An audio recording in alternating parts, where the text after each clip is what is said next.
الحمد للہ رب العالمین والصلاة والسلام علی خیر خلقہ محمد وعلی آلہ واصحابہ اجمعین، اما بعد فاعوذ باللہ من الشیطان الرجیم، بسم اللہ الرحمن الرحیم۔ اللہ لطیف بعبادہ یرزق من یشاء وہو القوی العزیز، صدق اللہ العظیم۔ قرآن مجید کی برکت سے رزق کے حصول کے لیے کچھ باتیں کرنی تھیں۔ ایک تو یہ ہے کہ اللہ کا کلام قرآن مجید یہ اللہ کریم کے اپنے الفاظ ہے، اس کو پڑھنے سے اس کی برکت نازل ہوتی ہے۔ اور دوسرا، نبی کریم صلی اللہ علیہ وسلم نے اگر کوئی وظیفہ بتایا ہے، کوئی عمل بتایا ہے، تو اس کو پڑھنے سے خدائے عز و جل رزق کے حصول کی برکات میں اضافہ فرما دیتا ہے، کیونکہ وہ الرزاق ذو القوۃ المتین ہے، تو اس کی ساری طاقت ہے اور اس کی حکمت و دانش ہے اور اس کے اپنے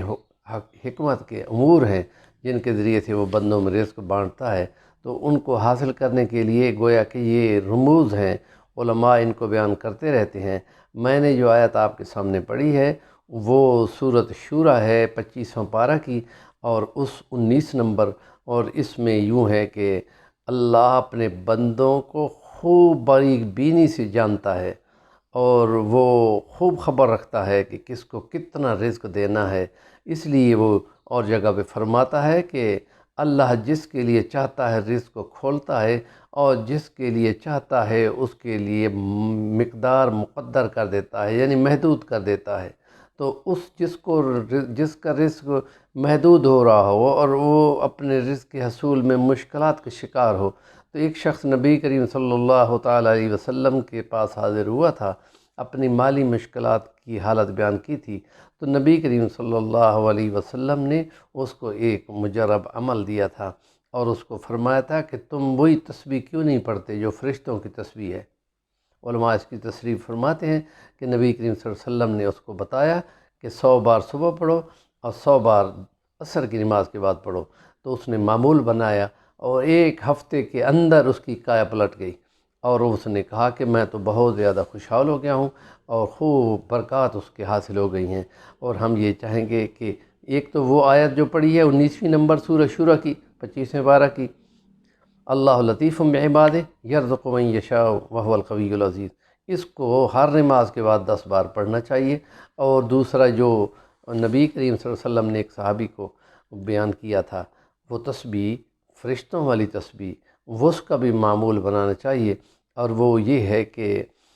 سبحان اللہ و بحمدہ سبحان اللہ العظیم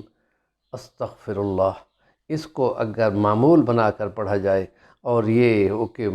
اس سے برکت نازل ہوتی ہے، اور اللہ پاک ہے اپنی تعریفوں کے ساتھ جو خدائی کی تعریفیں ہیں، اور اللہ پاک ہے اپنی تعریفوں کے ساتھ حمد و ثناء کے ساتھ، اور وہ عظمت والا ہے، اور میں اگر ان کی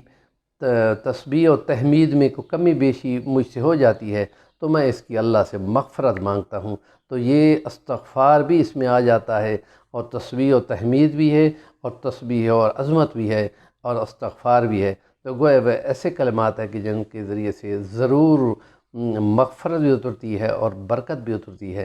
تو اس حوالے سے آپ مہربانی کرتے ہوئے اپنے اس ہمارے چینل کو ضرور سبسکرائب کریں اور نیکی کی باتوں کو آگے ابلاغ کریں، کہ نیکی کی بات کو جو بھی آگے بیان کرتا ہے وہ اپنا پورا حصہ وصول کرتا ہے، اور اس نیکی کے کام کو فارورڈ بھی کریں، لائک بھی کریں۔